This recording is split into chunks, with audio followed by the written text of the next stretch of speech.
So hello and welcome to times for learning channel. This is Shubhankar. तो आज का इस वीडियो में हम लोग जानेंगे सी ए और सी ए बी क्या है, या सिटीजनशिप अमेंडमेंट एक्ट और सी ए सिटीजनशिप अमेंडमेंट बिल, ये क्या होता है। तो बहुत सारे जगह पे आप लोग देखे होंगे, इसके लिए डिबेट हो रहा है क्या है, तो हम लोग जानने की कोशिश करेंगे। देखिए, सबसे पहले आपको दो वर्ड जानना पड़ेगा। एक है परसिक्यूशंस, दूसरा है इमिग्रेंट। परसिक्यूशन क्या होता है, जैसे मान लीजिए दो ग्रुप हैं, तो जो ये मान लीजिए दोनों ग्रुप का नाम ए और बी है, तो ये ग्रुप अगर बी ग्रुप को अगर हमला करता है तो इसको बोलते हैं परसिक्यूशन। इधर बी ग्रुप अगर ए ग्रुप के ऊपर हमला करता है इसको बोलते हैं परसिक्यूशन। तो ये क्या है, ये है रैशनलिज्म, या मान लीजिए कोई किसी को जोर ज़बरदस्ती कोई भी रिलीजियन में उसको कन्वर्ट करना, या ये हो सकता है पॉलिटिकली पावर। तो ये सब जो है इसको कहते हैं परसिक्यूशंस। दूसरा होता है इमिग्रेंट। इमिग्रेंट क्या होता है, जो व्यक्ति बाहर से कोई कंट्री में, जैसे मान लीजिए बाहर का कंट्री कोई भी आप पकड़ लीजिए, वहीं से आके बिना डॉक्यूमेंट के साथ अगर इस देश में अगर वो रह जाती है तो वो हो गया इमाइग्रेंट। अब हम लोग जानने की कोशिश करेंगे जो हम लोग का जो नेबर कंट्री है, जो पड़ोसी देश है, उनके साथ हम लोगों का रिलेशनशिप कैसा है। तो थोड़ा इंडिया का मैप अगर देखेंगे तो हम लोगों का एक साइड अफगानिस्तान पाकिस्तान, एक साइड आपका नेपाल भूटान, नीचे म्यांमार और नीचे आपका श्रीलंका देखने को मिल जाती है। तो जब 1947 में जब इंडिया और पाकिस्तान डिवाइडेड हुआ था, तो उस समय में बहुत सारे जो पाकिस्तानी वो लोग इंडिया में आके रहने लगा विदाउट एनी डॉक्यूमेंट्स और विदाउट एनी प्रूफ। उसके बाद 1960 से 71, मतलब इस समय जो बांग्लादेश जो पूर्व पाकिस्तान था, वो उस समय फ्रीडम के लिए वो अपना कंट्री के लिए लड़ाई कर रहा था। किसका अपोजिट में, पाकिस्तान जो आज का दिन में जो पाकिस्तान है उसका अपोजिट में। तो उस समय 1971 में बहुत सारे जो ईस्ट रीजन से बहुत सारे जो पॉपुलेशन इलीगली वो लोग इंडिया में आके रहने लगा। उसके बाद देखेंगे और कहाँ से, उसके बाद आपका 1979 में सोवियत और अफगान जब आपका वापस में रिलीजियस वॉर हो रहा था, उस समय में अफगानिस्तान से लोग आके इंडिया में रहने लगा। अगर हम लोग 12 या 20th सेंचुरी में चल जाएंगे, वहाँ पे ईरानियन और पर्शियन, तो ईरानियन और पर्शियन में जब एक बूस्ट रिलीजियन को लेकर, तो पर्शियन लोगों ने क्या किया, इंडिया में आके वहाँ से ट्रैवल करके इंडिया में आके आना चालू कर दिया। उसके बाद हाल ही फिलहाल 2015 टू 2017 के अंदर रोहिंग्या मुसलमान वो लोग आके इंडिया में आके रहने लगा। तो ये सारे जो एग्जाम्पल है just because of illegal immigration और इमिग्रेंट क्या होता है।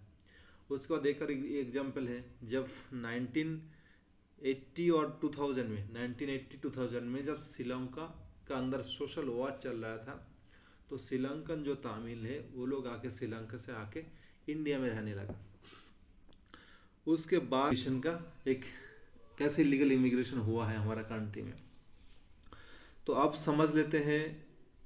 2021 में जब इंडिया का जो सेंसेक्स, जो पॉपुलेशन सेंसेक्स होता है, जो ऑल इंडिया जनगणना जब काउंटिंग करवाया गया था कितना लोग हैं, तो अचानक से देखा जो वोटर का जो संख्या है वो काफ़ी मात्रा में बढ़ गया है, जस्ट बिकॉज ऑफ 2015 से लेकर 2020 अंदर के अंदर ज़्यादा एक्सपांस हो चुका था इंडिया के अंदर।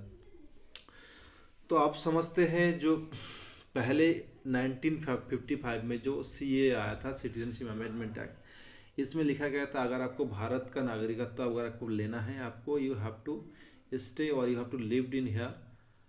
आपको 11 साल यहाँ पे रहना है, या तो 11 साल आपको सरकारी कोई काम में आपको सहयोग करना है, तो उसके लिए आप उसके बाद आपको नागरिकत्व मिल सकते हैं।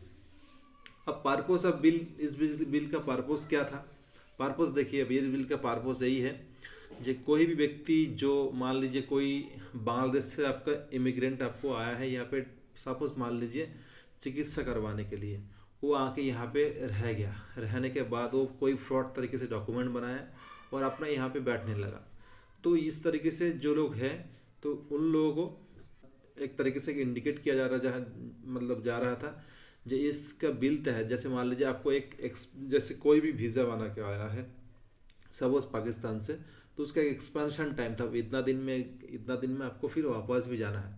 बट कोई कोई नहीं गए होंगे, तो पार्को अब बिल यही है, जो इलीगल इमिग्रेंट है उनको डिपोर्ट करना है, मतलब उनको पहले इंडिकेट करना है, उसके बाद उनको डिपोर्ट करना है। अब उसके बाद ये बिल पार्पस क्या है, तो बिल का पार्पस यही है, यहाँ पे 6 रिलीजियस को यहाँ पे लिया गया है। तो 6 रिलीजियस में अंदर ये आता है हिंदूस फर्स्ट, उसके बाद सिख्स, बुद्धिस्ट, पारिश, जैन्स एंड क्रिश्चियनिटी। तो ये 6 जो रिलीजियस है ये लोगों को क्यों लिया, आप लोगों का मन में ये भी सवाल हो सकता है 6 रिलीजियस को क्यों लिया गया है। तो जस्ट बिकॉज ऑफ हम लोगों का जो 3 जो पड़ोसी देश है, जैसे मान लीजिए अफगानिस्तान, पाकिस्तान एंड बांग्लादेश, बेसिकली जो इलीगल इमिग्रेंट बेसिकली यही कंट्री से हमारा कंट्री में आए हैं।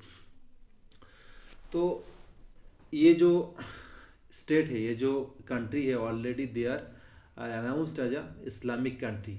तो वहाँ पे जो माइनॉरिटीज है, जो हमने 6 रिलीजन के बारे में बात किए हैं, उनका परसिक्यूशन हो रहा है, जो ज़बरदस्ती कन्वर्ट हो रहा है, या उनका साथ छेड़खानी हो रही है, या रेसिज्म हो रहा है। तो इस केस में क्या हुआ, तो इसीलिए गवर्नमेंट ऑफ इंडिया ने इस्लाम जो मजहब है उनको छोड़ के बाकी जो 6 जो माइनॉरिटीज़ है उनके लिए ये बिल लेके आया है।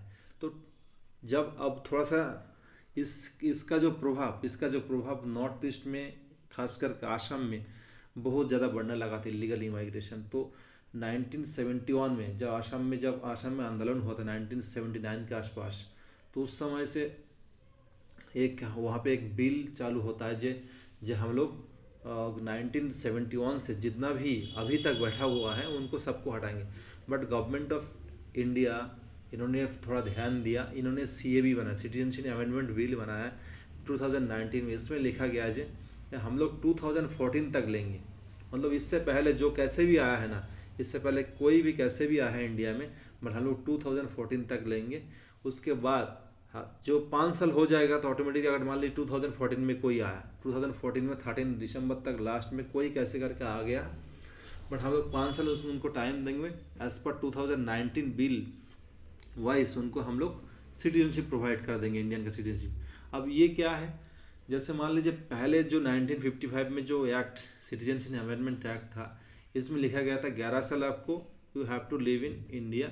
बट इसमें लिखा गया है जो माइनॉरिटीज़ है, जो 6 मेजर जो माइनॉरिटीज़ खास करके उन तीनों देशों में है, तो उनके लिए ये सुविधा, ये एडवांटेज है, जिसमें वो अपना 5 साल यहाँ पे बिताने के बाद वो इंडिया का नागरिकता करने के लिए वो एप्लीकेबल हो जाएगा। अब आता है यहाँ पे प्रॉब्लम नंबर 1। जब ये सब चीज़, क्योंकि प्रॉब्लम यही है, क्योंकि अगर मान लीजिए कोई भी बाहर से आके यहाँ पे रहने लगा, तो धीरे धीरे हमारे यहाँ पे जो पॉपुलेशन का मात्रा धीरे धीरे बढ़ने लगेगा, और जो हम लोग का जो इकोनॉमिकल स्ट्रक्चर है वो डिस्ट्रॉय हो जाएगा। दूसरी बात यह है, यहाँ पे कंपटीशन हो जाएगा मार्केट में, ठीक है। उसके बाद धीरे धीरे क्या होगा, धीरे धीरे हम लोगों का जितना भी ज़मीन है, जैसे मान लीजिए धीरे धीरे अगर पॉपुलेशन बढ़ेगा तो धीरे धीरे वो क्या होगा, वो धीरे धीरे डिस्ट्रॉय होते चला जाएगा। और इलीगल इमिग्रेशन जो एक्सपैंड है, इसको जो लॉसेस है, इसको रोकने के लिए तो गवर्नमेंट ने ये सिटीजनशिप अमेंडमेंट बिल लाया था। तो अब आई होप आप सभी को समझ में आए होंगे ये सिटीजनशिप अमेंडमेंट एक्ट क्या है और सिटीजनशिप अमेंडमेंट बिल क्या है। तो थैंक यू सो मच दोस्तों, और इस वीडियो को बहुत सारे लोगों के पास शेयर कीजिए जिनको इसके बारे में जानकारी नहीं है, और जो भी इसको देखेंगे, इस वीडियो देखने के बाद उसको सारे डाउट क्लियर हो जाएगा आई होप। तब नीचे आप लोग कमेंट बॉक्स में एक बार कमेंट भी कर दीजिएगा जो आपको इस बिल के बारे में आप क्या और जानना चाहते हैं।